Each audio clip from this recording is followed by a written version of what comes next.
मेरा नाम वल्लभाचार्य पांडे है और मैं कैथी का रहने वाला हूँ वाराणसी में। अच्छा, और किसान के मामले में, किसान खेती के मामले में इसमें आप किस तरीके से जुड़े हुए हैं? एक किसान परिवार का सदस्य होने के नाते और किसी से जुड़ा भी हुआ हूँ सामाजिक कार्यों के साथ साथ भी, तो किसान की व्यथा को अच्छी तरह समझ सकता हूँ। और जो संदर्भ है इस समय जहाँ पे कि हम कोविड संक्रमण और उसके बाद जो दिक्कतें आई हैं या जो परिस्थितियाँ आने वाली हैं उन पर ही चर्चा करने के लिए हम लोग आज यहाँ जुटे हैं। तो उसमें मेरा मानना है कि किसान तो पहले से ही बदहाल था और इस कोविड के संकट ने उसको और परेशान कर दिया। किस तरीके से बदहाल था पहले से? देखिए, बहुत तरीके की जो प्राकृतिक आपदा से लेकर के सरकारी नीतियों से लेकर के और कृषि उत्पाद के पूरे बाजार मिलने से लेकर के और जिस भी तरीके की जो उसको बाजार मिलना है और या उसकी जो प्रॉफिट मार्जिन होनी चाहिए, उसके श्रम का मूल्य जो मिलना चाहिए, उसकी जो ज़मीन जो लगी है उसकी जो कैपिटल का उसको मिलना चाहिए लाभ, वो सब के हर मामले में तो अभी तक कोई अब चाहे स्वामीनाथन आयोग की रिपोर्ट की बात कहा जाए, कृषि आयोग की बात किया जाए, किसान आयोग की बात की जाए, हर मामले में तो उसको भुलावा ही मिला है लगातार। कहने को हम कृषि प्रधान देश हैं और कृषि आधारित हमारी इकॉनमी है, लेकिन किसान को अभी तक झुंझुने के अलावा तो कुछ बहुत ज़्यादा मिला भी नहीं था। और अगर आज की डेट पे भी हम देखें तो जो तमाम 20 लाख करोड़ की राहत पैकेज आया कोविड में और उसका बड़ा विज्ञापन भी आया पेपर्स में, तो जब पहले दूसरे तीसरे दिन अलग अलग सेक्टर के लिए जब आ रहा था राहत पैकेज की घोषणा हो रही थी, तो जब किसानों के लिए जो पैकेज थी तो बहुत उम्मीद थी किसान को लगी हुई। लेकिन किसान का अगर आप टोटल पैकेज को माइन्यूटली देखें जो हज़ारों करोड़ रुपए का आया, तो किसान को तुरंत इमीडिएट क्या मिला? तुरंत तो कुछ भी नहीं मिला। उसको मिला क्या कि आपको बैन, आप कहीं भी मार्केट कर सकते हैं। एक अखबार लिखता है बेड़ियों से मुक्त हुआ अन्नदाता, फ्रंट पेज की कवर पेज की फ्रंट न्यूज़ लगाता है, बेड़ियों से मुक्त हुआ अन्नदाता। किन बेड़ियों से मुक्ति मिल गई उसको? वो यहाँ का सामान वहाँ बेच देगा। अरे भाई, अभी भी सेब जो है कि देहरादून से आके बनारस बिक रहा है, लीची मुजफ्फरपुर से यहाँ आके बिक रही है। हमारी खुद की जो यहाँ की सब्जी का उत्पादन है, यहाँ का अनाज का उत्पादन है, यहाँ की छोटी छोटी चीज़ का उत्पादन है, वो स्थानीय बाजार में कब बिक पाएगा या जहाँ पहुँचेगा वहाँ उसको। तो अभी कोरोना के कारण दिक्कत क्या हो रहा है? दिक्कत देखिए कई चीज़ की हुई। एक तो प्रोडक्शन के स्तर से अगर आप देखें तो कृषि उत्पाद सबसे पहले अगर आप देखें तो मार्च का समय था और खेती मतलब गेहूँ की फसल कटने की वो थी, एकदम श्रमिक बंद हो गए। दूसरे जगहों से जब आते थे श्रमिक वो भी रुक गए। कंबाइन मशीनें आती थी वो रुकी हुई थी। तो जो कटाई हमारी एकदम लास्ट में होनी थी, एकदम पीक पे होनी थी वो 15-20 दिन लेट हुई। इस बीच में 2-3 बार बारिश आई, 2-3 बार आंधी आई, जो किसान का सरसों की फसल काफ़ी हद तक खेत में बर्बाद हुई। गेहूं की फसल 2-3 बार लौट गई। उसके बाद बारिश हुई तो जो है कि वो भूसा वूसा नहीं आ पाया। फिर जो खरीदार तुरंत आते हैं खेतों से जो खरीद लेते हैं, वो सब्जी वाले के खरीदार थे।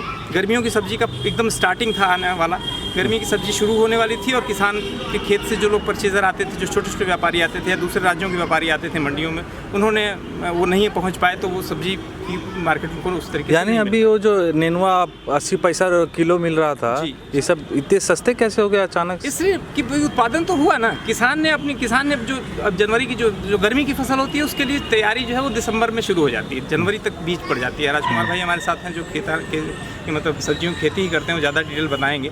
सारी पूंजी लगाने के बाद जब उत्पादन हो रहा है उस समय हमारे पास मार्केट नहीं है। मंडी खुल रही है 12 बजे रात में, 3 बजे रात तक चलेगी। मंडी तक किसान पहुंचेगा कैसे? गाड़ी नहीं है उसके पास, कोई साधन नहीं है उसके पास। तो सरकार इस तरह का मंडी तक पहुंचाने के लिए कुछ उसका रोल नहीं है? व्यवस्था तो कहीं ज़मीन पर तो नहीं दिखाई दी। घोषणाएँ बहुत हुई हों लेकिन ज़मीन पर तो नहीं दिखाई दी। और वही चीज़ राहत पैकेज में भी हुआ। हम फिर आएंगे राहत पैकेज पे बाकी साथियों की बात के बाद। लेकिन राहत पैकेज को जो हम सीधे तौर पे देखते हैं तो उसमें किसान को त्वरित लाभ दिखता हो कुछ भी नहीं दिख रहा है। लोन मिलेगा, कर्जा मिल जाएगा। तत्काल आपको क्या लगता है, तत्काल क्या करना चाहिए सरकार को? देखिए, तत्काल तुरंत किसान को हमको जो लगता है 2-3 चीज़ें तो तुरंत देनी चाहिए थी। जैसे सिंचाई की बिजली, 1 साल की सब्सिडी तो तुरंत दे सकते थे ना। 900 से लेकर के 3,000, 2,500, 3,000 रुपये तक प्रति महीने जिस हिसाब का उसका पावर कंजम्पशन है, तो बिजली जो उसको सिंचाई की बिजली मिलनी है 5 हाथ पावर से लेकर 10 हाथ पावर 7 हाथ पावर तक, उसको तो तुरंत दे सकते थे, छूट दे सकते थे। सीधे घोषित कर देते कि आपको बिल नहीं देना है, 3 महीने का ही छूट करते। और दूसरा ये है कि आज किसान जो है छुट्टे जानवरों से बहुत प्रभावित है, उत्तर प्रदेश में खासकर। जब से छुट्टा गोवंश का मामला हुआ है तब से है। व्यवस्था के नाम पे कुछ भी नहीं हुआ। नाम को हुआ कि पंचायतों में जो है कि वो गौशालाएं खुलेंगी, तमाम होगा, लेकिन ऐसा कुछ धरातल पे दिखा नहीं। कोई गौशाला नहीं बनी, जहाँ बनी भी वो केवल कागजों पे ही रही। तो वो छुट्टे गौवंशियों की संख्या पूरे उसमें बढ़ी है, उसका कोई मैनेजमेंट हुआ नहीं। सरकार ने ला दिया लेकिन उसका वो मैनेजमेंट नहीं हुआ। वो बहुत मैक्सिमम हद तक किसान की फसल को बर्बाद कर रहे हैं। तो अगर आप फेंसिंग पे सब्सिडी देते, जिस तरीके से आप दूसरी चीज़ों पर सब्सिडी दे रहे हैं ना, ड्रिप इरिगेशन पे दे रहे हैं आप, स्प्रिंकलर, तो पहला हमको जो इसको हम देख पा रहे हैं, इसमें जैसे जैसे इस देश को आधुनिक बनाने का, देश को आगे बढ़ाने का एक जो सपना शुरू हुआ राजीव गांधी से 21वीं सदी में भारत को ले जाने का, उसके बाद वाजपेयी जी आते हैं, वो कहते हैं शाइनिंग इंडिया बनाने का। उसके बाद मनमोहन सिंह आते हैं, वो कहते हैं कि 8-9% तक जीडीपी ले जाएंगे भारत का। और उसके बाद जब आते हैं हमारे प्रधानमंत्री नरेंद्र मोदी जी, तो कहते हैं कि स्मार्ट सिटी जो है इस देश के अंदर बनाई जाएगी। और उसके बीच इस कोरोना का आना, तो अब ये जो सरकार के जो सपने दिखाए जनता को, इसने इस पूरे कोरोना की जो महामारी आई, इसने पूरे सपने का पोल खोल दिया कि न 21वीं सदी के भारत में कहीं ये मजदूर है, न किसान है, न ये मजदूर किसान कहीं मनमोहन सिंह के 8-9% जीडीपी में कहीं ये आ रहा है, न वो वाजपेयी जी के शाइनिंग इंडिया में कहीं वो आ रहा है, और न कहीं मोदी के स्मार्ट सिटी में आ रहा है। उसकी दुर्दशा ने ये बात जो है वो प्रमाणित कर दिया। और तो ये मुलायम सिंह के, मायावती जी के, लालू प्रसाद यादव के, नीतीश कुमार के में आया कि नहीं आया? नहीं, इन लोगों में क्या आया, ये तो लोकल स्तर पर, क्षेत्रीय स्तर पर इन लोगों की राजनीति थी। तो इन लोगों में भी कहीं किसानों के बारे में या मजदूरों के बारे में ऐसी कोई पॉलिसी कोई राष्ट्रीय स्तर पर नहीं रही। और मूल रूप से इस देश का जो ओरिएंटेशन था, एक पूर्वांचल में भी इस तरह का कुछ उसका नहीं कोई असर नहीं आया। और दूसरी बात ये थी कि जो मूल रूप से जो इस देश की जो हम लोग बचपन में पढ़ा करते थे हाई स्कूल में कि भारत किसानों कृषि प्रधान देश है, तो कृषि की जो प्रधानता थी और देश में सबसे बड़ा रोजगार देने वाला क्षेत्र कृषि था, वह कृषि को धीरे धीरे ख़त्म करके, और किस तरीके से ख़त्म किया गया? ये ख़त्म किया गया उनकी खेती किसानी को तोड़ करके, ज़मीनों को खरीद करके, उसमें पूंजी का प्रवेश करा के, खाद के जरिए, बीज के जरिए उनको निर्भर बना दिया गया पूंजीपतियों पर। तो अभी तो गवर्नमेंट बोल रहा है जीरो बजट फार्मिंग करेगा, ऑर्गेनिक करेगा। वो जितने भी जीरो बजट, लेकिन वो चीज़ें प्रयोग के स्तर पर आम लोगों तक वो नहीं पहुंच पाई, वो कहीं कहीं सीमित जगहों पर वो चीज़ें रही। तो ये पूरा जो एक पूंजीवाद, पूंजीपति ओरिएंटेड जो इकोनॉमिक चली इस देश की, जो है पूंजीवाद ओरिएंटेड जो चली, जहाँ कारखाने का पूंजी का, तो पहले भी तो जमीन तो किसान की तो कुछ लोगों के हाथ में ही थी, पहले जमींदार था। आज की डेट में भी कुछ लोगों के पास ज़्यादा ज़मीन है, तो वो भी तो एक तरह से पूंजीवादी है ना। नहीं, वो ये सही है कि ये जो प्रोडक्शन के जो साधन है वो उन्हीं के पास हैं, लेकिन आज वो किसान जो है वो ज़मींदार आज हैं, लेकिन बहुत गिने चुने लोग हैं। वो ज़मीनें धीरे धीरे परिवार बढ़ने की वजह से ज़मीनें बंटनी चली गई। छोटी जोत के आज पूरे उत्तर प्रदेश के आप गांव में चले जाएं तो 2 बीघे 4 बीघे 5 वाले छोटी जोत वाले किसान हैं, जो किसानी खुद करके उससे अपना पेट पाल रहे हैं जो। तो और उसमें सबसे ज़्यादा बदहाल ये हम ये कहना चाहते थे कि जो जिस तरह से कारखानों के ऊपर निर्भरता बढ़ी, तो उनको मजदूरों की ज़रूरत थी, इसलिए कृषि को बर्बाद करना ज़रूरी था इस देश के लिए कि जब कृषि बर्बाद होगी तभी वो मजदूर बनेगा और वो मजदूर हमारी फैक्ट्री में काम करेगा। लेकिन इस कोरोना ने जब मजदूरों के दिमाग में ये बात बताई कि नहीं, ये पूरी की पूरी सत्ता, ये हुकूमत हमारे लिए नहीं है, हमको अपने घर तक नहीं पहुंचा सकती है, तो लौट करके उनके दिमाग में जो एक दहशत बना, वो फिर उस खेती में रोज़गार को ढूंढने लगे हैं। वो जो गांव में लौट के आए हैं, अभी मैं कल ही गया था गांव जो है। कौन से गांव गए थे? यही कैमूर ज़िले का एक गाँव है, बिठवार गाँव का नाम है जो है। कल ही मैं गया था वहाँ। तो मेरे पास कुछ ज़मीन है, अपनी भी खेती करते हैं और कुछ ज़मीन खेती को वो लीज पर भी लोगों को देते हैं। तो मैंने देखा कि वो बड़ी तादाद में लोग जो बम्बई से, दिल्ली से, अहमदाबाद से लोग आए हैं, वो ज़मीनों को लेने के लिए, जो ज़मीन लोग खेती नहीं करके वो मनी पर या लीज पर देते हैं, उनका एक दबाव बढ़ रहा है कि नहीं हमको ज़मीन दिया जाए खेती करने के लिए जो है, वो वहाँ ढूंढ रहे हैं। तो हमारे कहने कि एक ऐसा अवसर अभी आया है इस देश के अंदर जो है कि वो जो मजदूर जो आज छोड़ करके शहरों को आए हैं, उनके जरिए हम गाँव में कैसे कृषि को फिर से खड़ा किया। सरकार की किस तरीके से नीति बनानी चाहिए कि ये जो लोग आए हैं या पहले से हैं, उनके लिए कृषि एक तरीके का मतलब आकर्षण बने, कैसे वो करें, बने या एक बड़े रोजगार का साधन कैसे बने। क्या हो सकता है नीतियाँ? इसके लिए 2-3 चीज़ों को, जैसे उनको पहले इंफ्रास्ट्रक्चर खड़ा किया जाए, उनको सिंचाई की पूरी व्यवस्था किया जाए, बिजली की व्यवस्था किया जाए।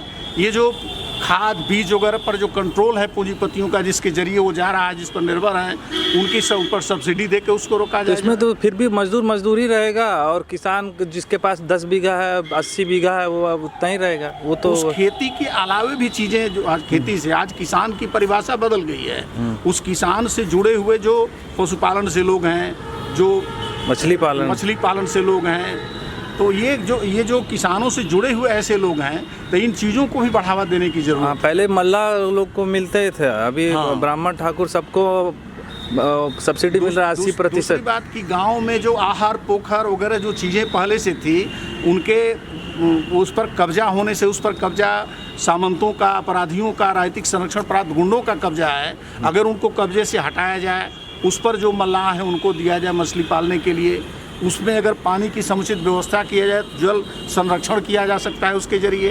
अब वहाँ पर जो बड़े बड़े आहार पोखर वगैरह थे, उस पर अपराधियों का तो उसमें तो आप जो किसान के साथ खड़े होते हैं, वो कभी प्रधान चुनाव तक अपना हाथ लगाते हैं, तो तभी न जाके होगा वहाँ पर। तो उसका एक उदाहरण हम आपको देते हैं। बिहार के अंदर जो है, अभी इलेक्शन होने वाला है। हाँ, बिहार में जो है एक बिहार सरकार ने ऑर्डर पास किया, उसमें जितना भी सूखा या आपदा कोई आती थी किसानों पर, फसल पर, तो फसल का जो उसका मुआवजा सरकार से मिलता था, वो उसी को मिलता था जो ज़मीन का मालिक था।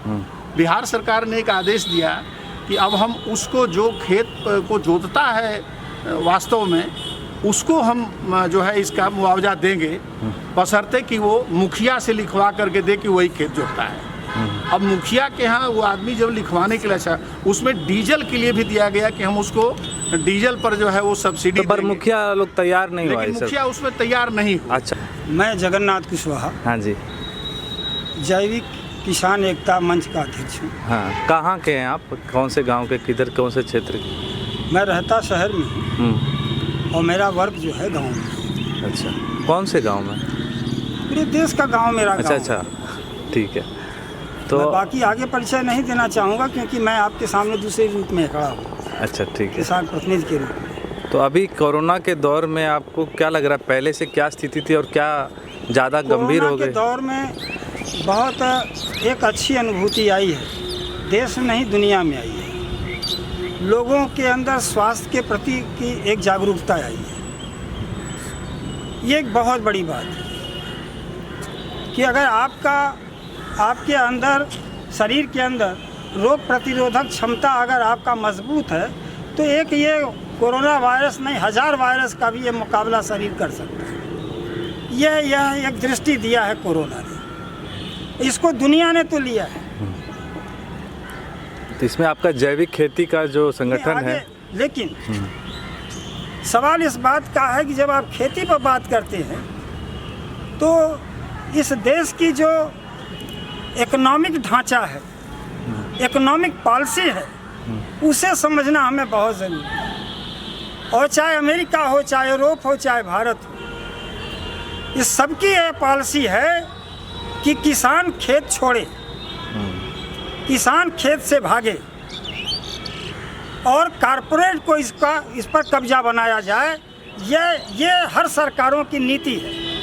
अमेरिका में तो बहुत सब्सिडी मिलता है किसानों को। वो सब्सिडी की बात छोड़िए, सब्सिडी लेता है पूंजीपति लेता है। ध्यान रखिए, यहाँ भी जो सब्सिडी मिलती है तो किसान को नहीं मिलता। किसान जो खेती करता है उसके हिस्से में जमीन कहाँ है?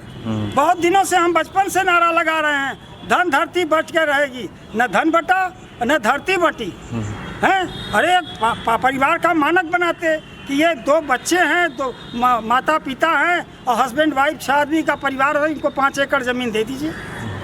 लेकिन कोई 1000 एकड़, कोई 100 एकड़, कोई 500 एकड़ का जमीन अभी तक किसी ने, कोई सरकार ने नहीं किया। आज तक किसी सरकार ने जमीन बांटो अभियान निकाला किया हो तो बताइए। नारे तो लगवाए गए कि धन धरती बट के रहेगी, पर धरती का बंटवारा किया गया। आज जंगलों से लोगों को खाली किया जा रहा है, आदिवासियों को जंगल पूंजीपतियों को सौंपा जा रहा है।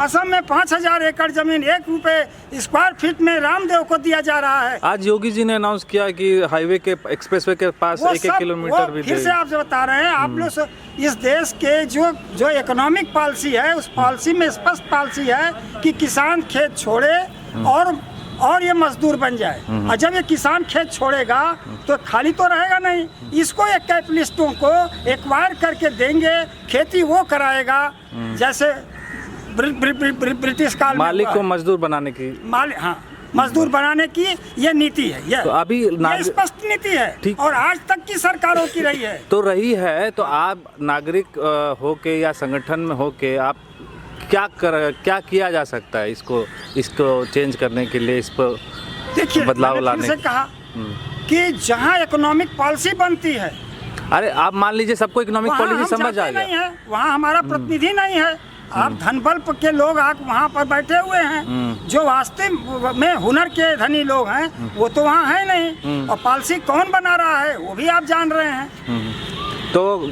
ज़मीन पर जो किसान, अलग अलग संगठन है किसान के, हाँ, जो ये बात समझ रहे हैं आर्थिक स्थिति क्या है, उन लोगों को किस तरीके से इस पर प्रेशर ये बात लगाना आपने चाहिए? बहुत सही बताई। अभी जो राज साहब ने कहा, एक बहुत अच्छी बात इन्होंने बात कही कि जब कोरोना से और महानगरों से मजदूर जो किसान थे और खेती किसानी छोड़ करके गए थे अपने रोजी रोटी की तलाश में, दूसरे शहरों में गए, मजदूर लौटा है तो फिर से अपने उसी धरती को फिर से सोना बनाने की दिशा में कुछ वो चिंतन कर रहा है। तो कैसे होगा वो? और ऐसी स्थितियों में यह देश में चिंतन बहुत समय से हो रहा है, लेकिन सुनिए क्या मेरी होना बात, चाहिए? मेरी बात सुन लीजिए। ये बोलने के लिए, मंच से भाषण देने के लिए तो कुछ होता है, व्यवहार में कुछ होता है। तो व्यवहारिक की तो हम बात पूछ हाँ, रहे तो हैं। व्यवहार में बता रहा हूँ आपको। मंच से कहा जाएगा कि जीरो बजट की खेती कराएंगे, नेता लोग मंच से जैविक की बात करेंगे, जीरो बजट की बात करेंगे। भारत का जैविक अनुसंधान करने वाला आज़ादी के बाद से 73 साल में एक ऐसा अनुसंधान आया सामने कि बिना रसायन के, एक बूंद बिना रसायन के और बिना किसी केमिकल के छिड़काव के, और आप 100% उम्दा खेती ले सकते हैं, बेहतर खेती ले सकते हैं, पौष्टिकता, गुणवत्ता, वरने वर्मी कंपोस्ट, ये bio fertiliser, bio pesticide, waste decomposer. हाँ, ये कौन बनाता है? ये इसके अनुसंधान करता डॉक्टर किशन चंद्रा। अच्छा डॉक्टर किशन चंद्रा को राष्ट्रीय जैविक खेती केंद्र से हटा दिया गया। अच्छा। आपका नाम राजकुमार जी, आप कहाँ से हैं? बड़ा गांव ब्लॉक से। बड़ा गांव। और किस चीज़ की खेती करते, कितनी खेत है आपके? खेत तो बहुत ज़्यादा नहीं है, हैं? कितना है? करते हैं थोड़ा है, 1 बीघे के आसपास। हाँ, क्या लगाते हैं? सब्जी की खेती होती है, जैसे नेनुआ, टमाटर ये और खीरा। और इस साल अभी क्या दिक्कत हुआ कोरोना के कारण? लॉकडाउन में तो बहुत दिक्कत हुआ। लॉकडाउन में मतलब जो सब्जी तैयार थी, जनवरी में सब बोते हैं, जनवरी दिसंबर में। बोने के बाद जब मार्च में, जब अक्सर फल निकलता है फरवरी से मार्च के बाद है, तो मार्च के बाद जो बेचने का समय हुआ तो उस समय लॉकडाउन हो गया। लॉकडाउन में मंडियों को तो सरकार ने खोला कि नहीं मंडी है, सब जगह सब्जी की सप्लाई होगी हर जगह, लेकिन जो दुकानदार थे उनकी दुकानों को खोलने नहीं दिया गया, सब वहाँ सब बंद थी। ऐसे लागत कितना हो जाता था आपका 1 बीघा लगा में खेती करने में? 1-1.5 बीघा लागत सब्जी के ऊपर रहता है, जैसा सब्जी हो। से यही जो अभी इस बार कितना लागत? खीरे खेती 1 बीघे में करीब 25 हज़ार के आसपास लागत पड़ती है। 25 हज़ार लग गए। मैंने बीजा मजदूरी सब कुछ लेके? मजदूरी कहाँ, सब अपने से करते हैं। जो किसान जब करते हैं तो अपने से करते हैं, मजदूरी वाला नहीं अच्छा, करते। हम लोग अपने से ही करते हैं। तो 25 हज़ार रुपये लगाया, फिर इतना आ पाया वापस? नहीं, कहाँ आ पाया, बस लागत निकल गई। जो हम लोग तो लीज पर नहीं लिए थे, लेकिन जो लोग लीज पर लिए थे उनका तो भाड़ा देना ही महंगा पड़ गया उन लोगों। अच्छा, यूपी सरकार में फिर ऐसा है कि जो खेती कर रहा है वो किसान नहीं है, जिसका ज़मीन है वही एक किसान? हाँ, किसान भी जो लाभ मिलता है, जैसे अगर कोई दैवीय आपदा आ गई, जैसे ओला पड़ गया, बरसात से फसल डूब गई, तो कुछ राहत जो मिलेगा तो खेतिहर वाले खाते में जाएगा, जो खेत वाला है। तो आपके हिसाब से आपके गांव तरफ कितने लोगों के पास ज़मीन और कितने ऐसे हैं जो लीज पर लेके करते हैं? बहुत लोग हैं क्या ऐसे? लीज पर बहुत लोग करते हैं। बहुत लोग करते हैं। जिनके पास थोड़ी ज़मीन वो भी लीज पर लेके ज़्यादा करते हैं, कमाई के लिए भाई करना ही पड़ेगा ना। तो उसको वो भी इसका इस बार डूब गया होगा, उसका भी पैसा कर्ज में आ गया। इस बार तो काफ़ी दिक्कत है। तो जो किसान का योजना है प्रधानमंत्री का, उसमें तो फिर इतने लोगों को फ़ायदा ही नहीं हो रहा। किसान को प्रधानमंत्री फ़ायदा क्या, बस वही सम्मान निधि के अलावा और कुछ तो है नहीं। तो अभी आपका क्या सुझाव है, क्या क्या होना चाहिए? जो सब्जी उत्पादन है कम से कम उसको ठीक से बिकवाए। जैसे अब मोदी जी ने अभी राजतलाव में एक खोला, कोल्ड स्टोर बड़ा सा खोला था कि उससे सब्जियों का कोल्ड किया जाएगा, रखा जाएगा काफ़ी दिनों तक। इसके बाद लेकिन वो केवल कागजों पर रह गया, आज तक उस कब नहीं किए हुआ। थे ना उसको? अभी हमें जो लग रहा है 1 साल से ज़्यादा हो गया होगा ना। वो उद्घाटन नहीं हुआ उसका बस? उद्घाटन हो गया, बन भी गया, चालू होने लायक भी है, लेकिन सही ढंग से काम नहीं कर मेन है कि कोल्ड स्टोरेज बने, आपका जो सब्जी है वो लेके बाजार तक पहुँचे किसी तब तरह। लोग लेंगे ना, जैसे हम लोग तो नहीं जमा नहीं करेंगे, लेकिन जो व्यापारी लेंगे वो जमा कर सकते हैं, सरकार खरीद के जमा कर सकती है। तो कम से कम जो जब ज़्यादा उत्पादन हो उस समय भाव बहुत गिर जाता है, उस समय के लिए वो आ सकता है वो। और कोरोना से पहले भी यही स्थिति थी? नहीं, कोरोना से पहले तो ऐसी थी, परेशानी तो थी। तो कोरोना से पहले आप 25,000 लगा के कितना कमा लेते थे 1 बीघा में? 25,000 लगाएंगे तो जैसा अब रोग दवा छिड़क कर करीब मतलब अंदाज 50-60 हज़ार तक बिक्री हो जाती थी, लेकिन कमाई उतना नहीं, मतलब 25-30 हज़ार मान लीजिए कमाई। मैंने 4 महीना 3 महीना तो फसल तैयार होने में लग जाता होगा, 3 महीने लगता है। तो 3 महीना में आप 25-30 हज़ार कमा लेते? जनवरी से मई तक नहीं, हाँ 3 महीने चलता है। तो 3 महीना में एक किसान 25,000 लगा के 25,000 कमा रहा है करीब, ऐसा? इतना भी कमाता है, उससे कम भी कमाता है। कभी कभी अगर भाव आ गया और लोगों का नुकसान हो गया, कुछ लोगों का बचा, तो ज़्यादा भी कमा सकते हैं, बस इतना अंतर रहता है। ठीक। राम जन्म जी, जी आप कहाँ से हैं? बनारस में हूँ, बनारस के एक गांव से हूँ और एक किसान कार्यकर्ता हूँ। किस रूप से जुड़े हैं किसानों से? एक तो किसान आंदोलनों में हूँ और खुद खेती भी करता हूँ। ये जो राष्ट्रीय किसान समन्वय संघर्ष समन्वय समिति है, उसका एक घटक है जय किसान आंदोलन, उसी से जुड़ा हुआ हूँ। और अभी आपको क्या परिस्थिति नज़र आती है किसानों की? कोरोना के कारण क्या दिक्कत हो गया हो? कोरोना से पहले भी किसानी संकट में थी। लोग ये कहने को तो भारत गाँव का देश है, किसानों का देश है, लेकिन आप आंकड़ा देखेंगे तो रोज़ लोग खेती छोड़ के पलायन कर रहे थे, खेती में आत्महत्याएं बढ़ रही थी और संकट गहरा रहा था। लेकिन कोरोना में जैसा कि अभी राजकुमार जी बताए कि एक बड़ा नुकसान किसानों को हुआ है, उसकी चर्चा नहीं है। ये तो सब्जी की बात कर रहे थे, सब्जी के बहुत सारे किसान जो किराए की खेती करते थे, अधिया की खेती करते थे, जिनके पास ज़मीनें नहीं थी, उनका बड़ा नुकसान हुआ, लाखों लाख रुपए का नुकसान हुआ। मतलब ये 3-4 महीने में सब्जी की खेती करके वो 1-2 लाख रुपए साल भर के लिए कमाते थे, और इस महामारी, इस संकट के चलते उनका 1.5 लाख 2 लाख रुपया एक गरीब आदमी का जो कर्जा लेके खेती किया था उसका नुकसान हुआ, बड़ा नुकसान हुआ। तो अभी वो तो और कर्ज में डूब जाएगा। हाँ, और कर्ज में।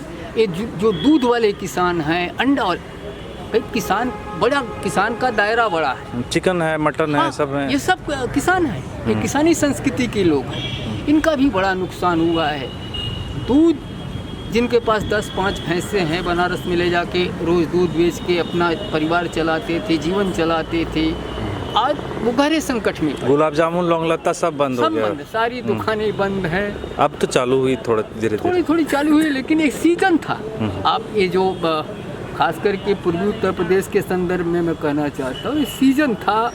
गांव किसान छोटे छोटे धंधा, जो कृषि संस्कृति वाले लोग हैं, छोटे छोटे कारोबार करते थे, उनका सीजन होता था कि ये 4 महीने में 6 महीने का कमाई कर लेते थे। उनका भयंकर नुकसान हुआ है, उसकी कोई चर्चा नहीं है। आपको सरकारी घोषणा में से कोई भी ऐसा चीज़ नहीं लगता जो किसान तक पहुँचा है? सरकारी घोषणा सफ़ेद हाथी एकदम पूरी तरह से। अभी जो 11 घोषणाएं हुई है खेती किसानी को ठीक करने के लिए, वो तो पहले से होती रही, पहले से घोषणाएं होती रही हैं। जैसे किसानों की आमदनी दोगुना कर देंगे, एक बड़ी घोषणा है।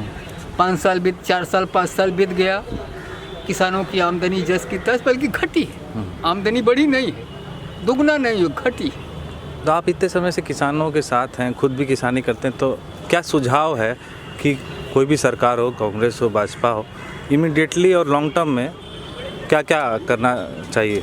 देखिए, किसान का संकट नहीं है, केवल गांव का संकट नहीं है, इस दुनिया का संकट है। मैं जिस तरह से उसको देखता हूँ, ये दुनिया का संकट है, और इस संकट को हल किए बिना कोई संकट हल होने की गुंजाइश मुझे, मेरे जैसे कार्यकर्ता को नहीं दिखती। क्योंकि यदि किसानी का संकट हल नहीं किया गया तो जिस इकोनॉमी, जिस अर्थव्यवस्था की बात कर रहे थे, जिस जीडीपी की बात कर रहे थे, वो सब के सब धराशायी हो जाएंगे। एक विशेष पैकेज देने की ज़रूरत है, क्योंकि किसानों को एक दिन में किसानी का संकट यहाँ नहीं आया है। तो लॉन्ग टर्म में क्या मतलब क्या होना चाहिए? पैकेज तो मतलब पैकेज होता है, पैकेज का मतलब क्या होना चाहिए? किसान खेती का सम्मान और मूल्य दोनों देने की जरूरत है। एक तो मूल्य नहीं मिलता, जैसे उन्होंने कहा सिंचाई का, बिजली का ये तो होने ही चाहिए, डायरेक्ट मिलना चाहिए 1 साल तक कम से कम। आप एक साल तक कोई भी सिंचाई का चार्ज, बिजली का चार्ज किसान से नहीं लेना चाहिए, और मार्केट तक कनेक्ट करना चाहिए किसी और उसका माल कैसे मार्केट में पहुंचे, उसको सही दाम कैसे मिले। जैसे जिस समूह में मैं काम करता हूं वो लागत का टेढ़े की बात करता है। किसकी बात करता है? लागत जो है उसका 1.5 गुने की बात करता है। तो केवल खेती के लिए नहीं, मैं तो कहता हूँ जितनी भी तरह की चीज़ें उत्पादित होती हैं सब चीज़ों में 1.5 गुना से ज़्यादा किसी में भी नहीं लिया जाना चाहिए। इतना भी कर देते तो शायद किसानी भी थोड़ी ठीक होती, और देश में जो ये जो गैर बराबरी है उत्पादन के उसमें उसको भी ठीक किया जा सकता। ये जो अर्थव्यवस्था है वो भी शायद दुरुस्त हो। अच्छा राजकुमार जी, आपने कभी मीडिया में किसानों के बारे में कुछ देखा है, सुना है कि आप लोग के प्रॉब्लम के बारे में बता रहे हैं, कर रहे हैं कुछ? मीडिया में जिक्र आता है, आप जो बात कहे कोई भी, दैनिक जागरण, हिंदुस्तान आप पढ़ते हैं? ना, मीडिया में तो कोई बात नहीं आती है। क्यों नहीं आती? किसानों का कोई प्रतिनिधि नहीं है? प्रतिनिधि नहीं, सब सरकार की क्योंकि भोंपू हैं। तो आप वोट किसको करते जाके? वोट तो यही तो बात है कि किसी को नहीं करके हमारे ऊपर आ गया कि नोटा दबाना है। नहीं, नोटा दबाने की बात नहीं, ये पढ़े लिखे लोगों की गद्दारी है कि जो आम पीपुल को जा कर के वोट राइट के प्रति जागरूक नहीं किया। अच्छा ठीक। सर आपका परिचय? मैं विनय शंकर राय, स्वामी शाहजानंद किसान महासभा का राष्ट्रीय अध्यक्ष हूँ। अच्छा, तो अभी आप कोरोना के वक्त आप क्या देख रहे हैं, किसान किस समस्या से जूझ रहे हैं? आज इस कोरोना ने ये बता दिया है कि अगर इस धरती का कोई साक्षात भगवान है तो वो किसान है। क्योंकि आज जितने देवी देवता हैं इस देश, भारत मतलब देवी देवताओं का देश है, सबका कपाट बंद है, सब कुछ बंद है। लेकिन अगर कोई कुछ बंद नहीं है तो केवल किसान का अन्न एक है जो सबको चाहिए। पेट की भूख जो है, पेट की आग सबके यहाँ है, और उस आग को अगर कोई मिटाता है तो वो किसान मिटा रहा है। लेकिन दुर्भाग्य है कि इस संकट में अगर किसान ही सबसे ज़्यादा उपयोगी है, लेकिन किसान के ही ऊपर सबसे बड़ा संकट आ गया है। कैसे आया, क्या आ गया? कोरोना के कारण से जैसे बनारस को ही अगर लिया जाए तो बनारस में 90% किसान सब्जी की खेती करते हैं। ये 90% सबके ज़मीन है, सबकी मतलब करीब 70% हैं जो एकदम छोटे छोटे किसान हैं, 1 बीसा 2 बीसा 3 बीसा में है। अभी राजा तालाब की तरफ से ही हम आ रहे हैं। एक जो राजा तालाब का जो एक एरिया है, मोहन सराय, बैरवन, वो अंतर्राष्ट्रीय बाजार है फूल की बागवानी का, और वो आज 1 पैसा नहीं उनको मिला है। जितनी लागत तो मंदिर बंद है इसलिए भी तो नहीं मिला। केवल मंदिर के कारण से, मंदिर तो जो है वो फूल की खेती करने वालों के ऊपर तो आफत आई गई है। उसके साथ साथ जो बागवानी की खेती करते हैं, जो बेहन लगाते हैं, मतलब वहाँ जो एक बैरवन गांव है, वहाँ प्रतिवर्ष केवल गेंदे का जो नर्सरी है, उस नर्सरी से मतलब सैकड़ों करोड़ का व्यापार होता है। लेकिन आज वहाँ का किसान 1 पैसा उसको नहीं मिल पाया है। तो पर आप इस पे भी तो सवाल आपको भी उठाना चाहिए ना कि किसान अगर किस चीज़ की खेती कर रहा है, मैंने पहले तो खुद के लिए करे, चावल दाल ज्वार ये सब के लिए, फिर बचेगा तो फिर इस तरह की चीज़ों में मतलब अगर 1 बिस्वा जिसका खेत है तो 1 बिस्वे में वो पहले अपने खाने के लिए सब्जी में लगाएगा, सब्जी लगाएगा। अगर वो प्रगतिशील किसान है, पैसा उससे प्रोफेशनल खेती करके, और वो इस भाग दौड़ की ज़िंदगी में सबके साथ दौड़ रहा है, और इस लॉकडाउन के कारण से अगर उसके ऊपर आफत आ गई तो उस किसान की गलती है। वो किसान ऐसा किसान है कि 1 बिस्वे में 10 लोगों की जीविका चलाता है और सम्मानजनक तरीके से चलाता था। लेकिन केवल इस लॉकडाउन के कारण से उसके ऊपर संकट आ गया है, और इस संकट की घड़ी में केवल लफाजी की जा रही है, केवल बात की जा रही है। अगर सच्चाई में देखा जाए तो इतने के बाद जो लोग कहते हैं कि ये देश किसानों का देश है, ये कृषि प्रधान देश है, आज पूरा विश्व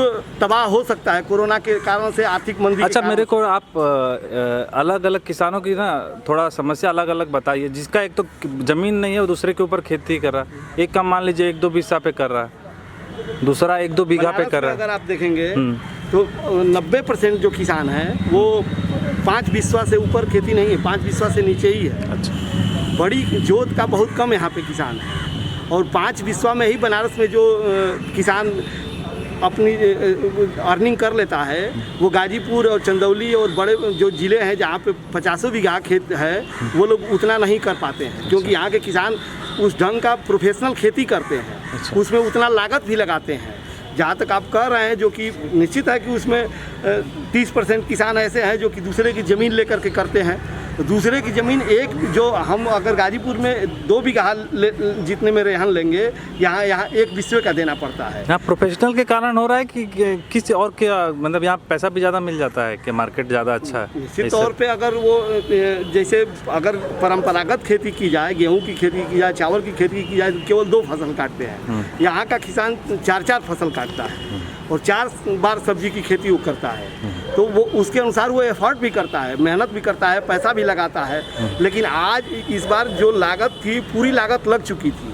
मेन जो किसानों का, चाहे फूल की खेती का किसान हो, चाहे सब्जी की खेती का किसान हो, जो सबसे अच्छा माह जो आता है यही अप्रैल मई जून 3 महीना सबसे अच्छा माना जाता है, क्योंकि उसी में नवरात्र, अगर फूल की खेती को ले लें आप, तो नवरात्र से लेकर के जितने पर्व हैं, चाहे जितने शादी के आयोजन होते हैं, शादी से पहले, ये बरसात से पहले तक सब कुछ हो जाता है। अच्छा, लास्ट सवाल कि इमीडिएट आपका, जैसे आप बिहार यूपी को लेके चलिए, इधर राज्य सरकार का इमीडिएट क्या आपका डिमांड है और लॉन्ग टर्म में क्या है कि राज्य सरकार क्या कर सकती है, केंद्र सरकार क्या कर सकती है? जो केंद्र सरकार ने अभी जो कहा है कि हर्बल खेती के लिए 500 करोड़ का पैकेज देने की जो बात की है, तो बनारस में तो ऐसे ही गंगा का जो तीर है वहाँ पे हर्बल खेती होती है, और वहाँ का भी किसान वो चाहे परवल लगाया है, चाहे वो तरबूज लगाया है या खरबूज लगाया है या खीरा लगाया है, सारे किसान बदहाल हैं। तो आप उनको अभी हर्बल खेती का कोई योजना लाएंगे कि ज़रूरत है कि हर्बल खेती करने वाला आज अंतिम सांस ले रहा है, 2 जून की रोटी उसको नहीं मिल पा रही है, उसको आप तुरंत उसके खाते में कुछ अनुदान देंगे। अगर किसान अगर सर्वाइव नहीं करेगा, किसान जिस तरह से हम देख रहे हैं, हम गाँव में जा रहे हैं, तो वो सारी ज़मीन का तो पट्टा भी नहीं होता, मतलब लिखा पढ़ी नहीं होता है ना, बड़ा मुश्किल होगा। कैसे वो लोग करेंगे टारगेट? नहीं, वो तो जैसे मछली के लिए जो वहाँ पे ये मल्लाह लोगों को दिया जाता है, उसी तरह से वो किसानों का, और केवल वो बिना पट्टे वाला नहीं, वो अपनी ज़मीन भी लोगों की है। अच्छा, जो उनकी ज़मीन है या दूसरे की ज़मीन रेहन पे लेकर के कर रहे हैं, ऐसा भी नहीं है कि मतलब मुआवजा नहीं दिया जा सकता है या उनको बेनिफिट नहीं तो दिया ये तो जा अभी सकता है। आप अनाउंसमेंट पे बोल दिए, मतलब आगे क्या सरकार को इमीडिएटली करना चाहिए और लॉन्ग टर्म में? सरकार को ये करना चाहिए कि किसान सर्वाइव करे, क्योंकि किसान अगर सर्वाइव नहीं करेगा, वही हम बताने जा रहे थे आपसे कि जो हम देख रहे हैं कि सब्जी की खेत मतलब बीघों, मतलब जो 2 बीसा 4 बीसा जो सब्जी लगाए हुए हैं लोग, वो खेत लोग किसान को सब्जी मार्केट ले जाने का, जैसे अगर बनारस का जो किसान है वो मार्केट जा रहा था, सब्जी जो मार्केट लेके जाता है, अगर 40 किलो 50 किलो छोटा किसान है तो मार्केट लेके जाता है, और 40 किलो 50 किलो अगर सब्जी लेके जा रहा है, भिंडी लेके जा रहा है, कोहड़ा लेके जा रहा है, लौकी लेके जा रहा है, कद्दू लेके जा रहा है, तो 1 रुपया किलो उसको मैंने बिक्री हो रही है। 40-50 रुपया कितना भी कम लगेगा तो पेट्रोल का उसका लग जाता है।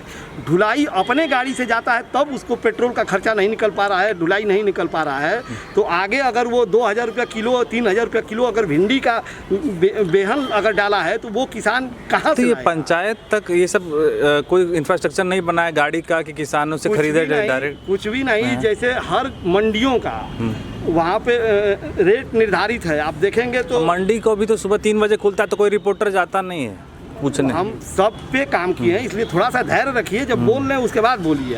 ठीक। मतलब हम मंडी पे भी खुलवाने के लिए 8 बजे तक आज मंडियाँ जो खुल रही हैं उसमें अगर सबसे कारगर कोई पहल किया है तो हम ही लोग किए हैं, खुलवाया गया 8 बजे तक। एक केवल चंदुआ सट्टी और ये आपका बढ़िया छोड़ करके। कितनी मंडियाँ हैं यहाँ पर करीब? बड़ी मंडियाँ 7 मंडियाँ हैं और अच्छा। छोटी मंडियाँ तो बहुत हैं। सबसे बड़ी जो मंडी है कछवा राजा तालाब और ये दोनों मंडियाँ ऐसी मंडियाँ हैं जहाँ पे प्रतिदिन 8,000 कुंटल सब्जी का व्यापार होता है प्रतिदिन। और वो मंडियाँ बंद होती थी तो दिक्कत थी। और जहाँ तक मैं आपको वही बात बता रहे थे कि किसान को लागत जब नहीं निकल रहा था तो किसान खेतों में अपनी खेत छोड़ दिया है और सब्जी की खेती अब नहीं करेगा क्योंकि उसकी लागत नहीं निकल पाई। अभी पानी जो भराई हो रहा है, पानी का पैसा नहीं निकल पा रहा है। तो वो इसलिए अब के जो देश पे जो संकट आने वाला है, किसान अगर खेती छोड़ेगा तो भारत पे सबसे बड़ा संकट आएगा। और वो हमको दिख रहा है। खेत लोग अपना लहलहाता हुआ खेत छोड़ दिए हैं। उस फसल माने फसल तैयार है और तोड़ाई का पैसा नहीं निकल पा रहा है। मार्केट ले जाने का पैसा जो मार्केट ले जा रहे हैं उतना भी पैसा नहीं निकल पा रहा है। इसलिए खड़ी फसल छोड़ दिए हैं खेतों में। तो सरकार को ये देखना चाहिए कि हमको अगर इस देश को अगर बचाना है तो किसान बचा सकता है। कृषि को उद्योग का दर्जा दिया जाए। केवल लफाजी करने से काम नहीं चलेगा। कृषि को अगर उद्योग, आज जो मजदूर भी वापस आ रहे हैं, गाँव में आ रहे हैं, तो आज उन मजदूरों को भी सर्वाइव करने के लिए जो ये स्मार्ट सिटी का इनका जो कॉन्सेप्ट है वो स्मार्ट सिटी तो बनी नहीं, तो स्मार्ट गांव बनाना पड़ेगा। और गांव में अगर छोटे छोटे हम उद्योग किसानी को लेकर के, किसानी मूल है भारत की, और भारत की मूल संरचना को अगर हम समझेंगे तो निश्चित है कि पूरा विश्व तबाह हो सकता है लेकिन भारत नहीं तबाह होगा। ठीक है, ये किसान के बारे में ये सारे लोग यही कह रहे हैं। आखिरी बार हम सबसे पूछ लेते हैं कि आखिरी में आपको क्या क्या कहना है, मतलब सारे बातों सुन के आपको क्या लग रहा है? समस्याओं को लेकर काफ़ी बातें आ गई हैं, सभी साथियों ने बताया है। हम चाहते हैं कि जो अब जो है कुछ कंक्रीट करने की ज़रूरत है, जिससे कि जो अभी विनय जी कह रहे थे कि किसान अगर बचा सकता है तो किसान ही बचा सकता है। किसान और कामगार को मिला के योजना बनानी पड़ेगी। कृषि को मनरेगा से जोड़ना पड़ेगा। कृषि को मनरेगा से जोड़ के कामगारों को भी काम दीजिए, किसानों को भी इधर जो है उनको श्रम की कुछ उनको सपोर्ट दीजिए। फिर छोटे जो कृषि यंत्र हैं जो एकदम इनिशियली जो अभी जो आए हैं वापस लौट के अब उनको खेती किसानी का शुरुआत करना है तो उनके साथ टेक्नोलॉजी भी होनी चाहिए। तो 1 लाख तक की पूंजी के जो कृषि यंत्र हैं, छोटे कृषि यंत्र हैं, उस पर मैक्सिमम सब्सिडी जितनी हो सकती है 75%, 90% जितनी भी दे सकते हैं छोटे कृषि यंत्रों पर दीजिए, जिससे उनका काम थोड़ा सहायक हो, तेज हो। और इसके बाद स्थानीय मार्केट की बात करिए, कंक्रीट मार्केट करिए। अगला जो प्रोडक्शन सीजन हो उसमें हर तरीके की कृषि उपज को न्याय पंचायत के अंदर उसका मार्केट हो।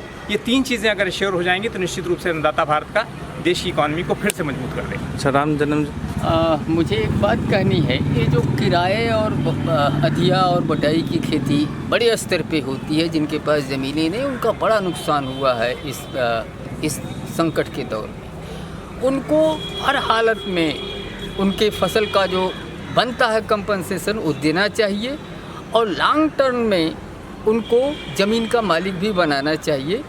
और कृषि के आसपास जो छोटे छोटे उद्योग थे, कुटीर उद्योग थे, चूँकि संकट गहरा गया है और बहुत सारे लोग फिर से जो पलायन कर गए थे खेती से फिर से गांव में आ चुके हैं, उनको भी कैसे पुनर्जीवित किया जा सकता है, ये काम करना चाहिए। इस तरह की कोई भी सब्सिडी या ये योजना आपने देखा किसान उठा पाते हैं लाभ? ऐसा है, खेती को उद्योग का दर्जा मिलना देना पड़ेगा। उद्योग जनित जो आप पूंजीपतियों को आप सब्सिडी तमाम तरह की सुविधाएं देते हैं, वो उद्योग मान करके किसान को भी वो सारी चीज़ें देनी पड़ेंगी।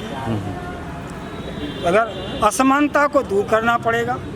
आप एक मामूली सा कर्मचारी को ले लीजिए, उसका वो स्वास्थ्य के लिए भी पैसा मिलता है, उसके बच्चे को शिक्षा के लिए भी पैसा मिलता है। अभी हमारे पास उदाहरण के लिए नहीं तो असमानताएं जब तक रहेंगी वो दूर करनी चाहिए, वो दूर हो जाना चाहिए। मैंने सुप्रीम कोर्ट का जज 21 लाख रुपया केवल सफाई कपड़ा धुलाई के लिए लेता है और सेना का अधिकारी 20 लाख रुपया केवल धुलाई के लिए लेता है। उसी तो तरह आप से one nation one subsidy one industry ऐसे बोल रहे हैं, वैसे जैसे राशन कार्ड के लिए बोल रहा है क्या है? नहीं, मैंने एक राष्ट्र में सबको समानता का समानता जब तक नहीं आएगी तब तक किसान कैसे खड़ा होगा? तो आखिरी में एक बात हम आपसे बताना चाहते थे, जो इसका पहलू किसान का जो दूसरा था, कि आप देखेंगे कि एक बड़े पैमाने पर इस कोरोना से पहले किसान आत्महत्या कर रहे थे। किसानों की कोई दावेदारी पेश नहीं हो पा रही थी सरकार के सामने। तो जितने भी छोटे छोटे संगठन थे, छोटे बड़े किसानों के संगठन इस देश में चल रहे थे, वो लगभग 115-20 संगठनों का एक जॉइंट अखिल भारतीय किसान समन्वय समिति बनी थी। और जहां हम लोग खड़े हैं, यहाँ भी उस अखिल भारतीय किसान समन्वय समिति का एक बहुत बड़ा प्रोग्राम इसी जगह पर हुआ था, बनारस में हुआ था।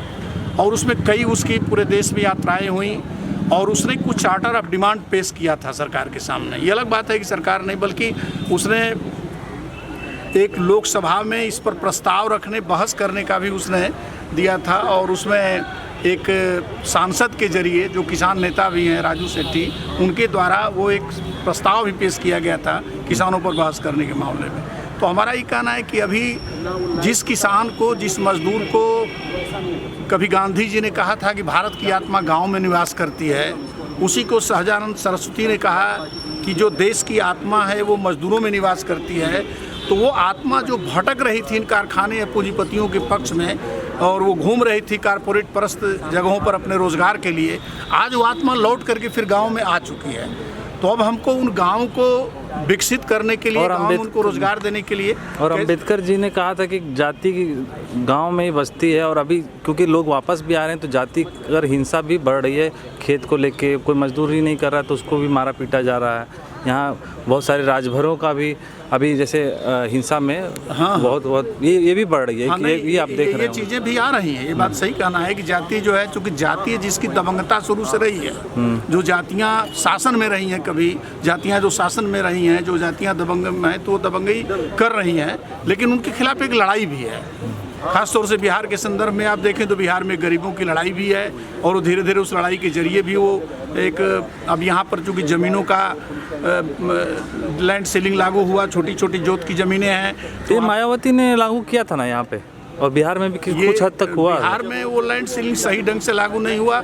लोग हाई कोर्ट में ले जा करके मामले को फंसा दिए, बड़े बड़े जमींदार थे, और उसमें जो है लोग केस मुकदमा नहीं लड़ सका। यूपी में आज भी नहीं। उत्तर प्रदेश में जो है वो ये सीलिंग एक्ट वगैरह और इसके बाद जमींदारी उन्मूलन कार्यक्रम वगैरह बहुत कायदे से लागू किया गया। इसीलिए छोटी छोटी जोत के लोग हैं, तो यहाँ लोगों को किसानों से एक तो हमारा ये कहना था कि अभी जो एक परिस्थिति है, इस परिस्थिति में हमको सिर्फ ये हम समस्याओं के बताने से मामला नहीं, बल्कि उनके हमको निदान की तरफ आगे अभी देखेंगे आप कि उत्तर प्रदेश के मुख्यमंत्री ने एक बयान दिया कि हम कोई भी मजदूर उत्तर प्रदेश से बाहर नहीं जाएगा सरकार के बगैर परमिशन के।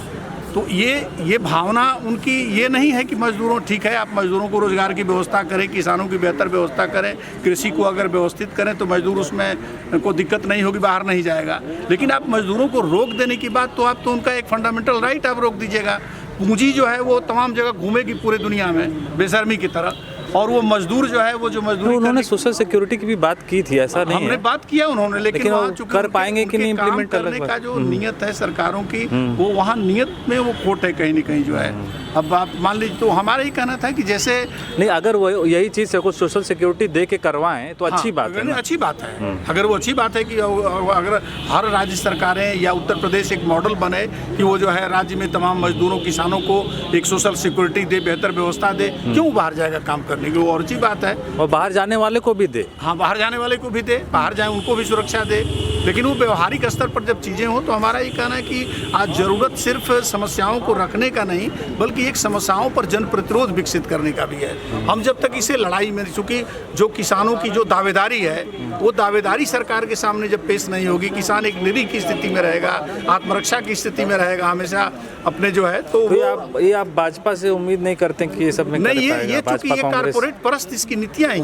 कांग्रेस की भी वैसे ही, हाँ वो कांग्रेस की भी वही नीतियाँ रही, कांग्रेस की भी वही नीतियाँ ने कारपोरेट परस्त नहीं। तो बताइए कि जो मजदूर अपने घर जाने के देश में अब मैंने किसी से उम्मीद ही नहीं की, कोई भी जितनी भी पार्टियां हैं, ये सारी पार्टियां पूंजीपतियों की दलाल हैं। ये मजदूरों की जो पार्टियां हैं, मान लीजिए कुछ हद तक मजदूरों और संगठनों की बात करने वाली कम्युनिस्ट पार्टियां वगैरह हैं, कुछ मान लीजिए संभावना बन सकती है। तो ऐसे लोग मजदूरों के बारे में भी, वही जो अखिल भारतीय किसान समन्वय समिति है, उसमें काफ़ी अच्छे लोग, पढ़े लिखे लोग हैं, जोगेंद्र यादव जी हैं, बहुत सारे लोग उसमें काम कर रहे हैं। लेकिन ये जो पार्टियां हैं, ये तो बिल्कुल कारपोरेट के खिलाफ। आप देखें, आप वही श्रम कानून को में सुधार किया गया, बदला गया, तो कांग्रेस में राजस्थान की सरकार थी, उसने भी श्रम कानून में बदला, वापस कर लिया, फिर उसने वापस लिया उसने। अभी यूपी में तो लागू हुई है, यूपी में लेकिन लागू है। तो हमारे कहने का मतलब कि वहाँ जो है वो आखिर क्यों ऐसा हो रहा है, हमारा कहना है कि इस पर एक जन प्रतिरोध भी विकसित करने की ज़रूरत है इस सवाल पर जो है।